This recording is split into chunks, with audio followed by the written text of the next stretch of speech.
Kind of a person was the new Deputy President, Professor Kithure, when growing up?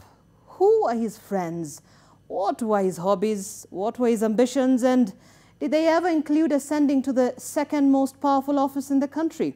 Our reporter David Muthoka traced Kindiki's former classmates and relatives in Irunduni village in Tharaka Nithi County to establish Kindiki's journey from a little-known dusty village to only a heartbeat away from the presidency.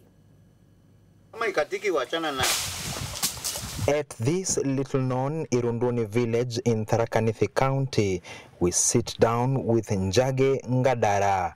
The father of one joined class 1 at Irunduni Primary School more than 40 years ago alongside Deputy President Professor Kithure Kindiki.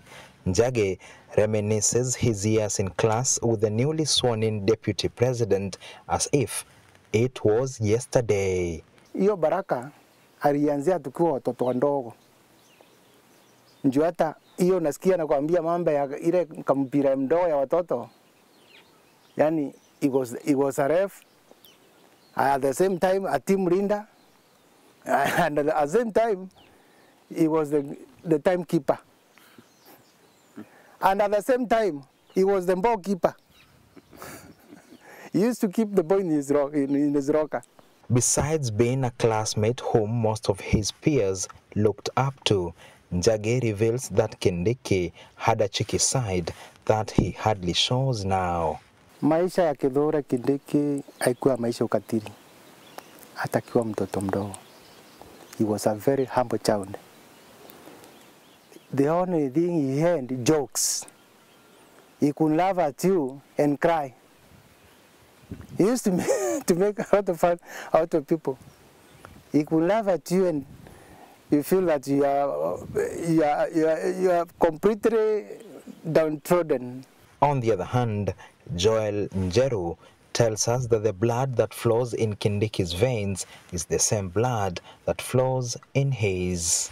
Deputy President ni ankole wangu. Kindiki na mwenye amemzaa mamangu ni watu wa ni hali moja. Njeru, who calls Kindiki uncle despite being more than 4 years older than the 52-year-old deputy president, says he always believed that the new DP would always rise to the top, but never envisioned that that top would include being the country's number 2. Kwa venye nasikia mimi ramu sare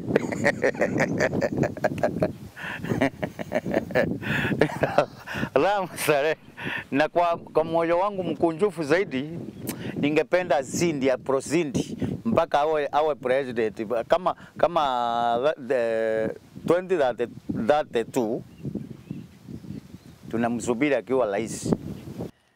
Njeru and Njage are among hundreds of Kindiki's neighbors who gathered outside Kindiki's Irunduni mansion on Friday as he was being sworn in to celebrate the ascension of a fellow villager to the deputy president's position. The villagers broke into traditional song and dance for the better part of Friday to mark the historical occasion. Many of the villagers who gathered outside the residence of new Deputy President Professor Kithure Kindiki to celebrate his swearing-in are people who've known him from a tender age. To them, his rise to the second most powerful office in the country is testament that anyone can be anything. David Muthoka, NTV from Irunduni village in Tharaka Nithi County.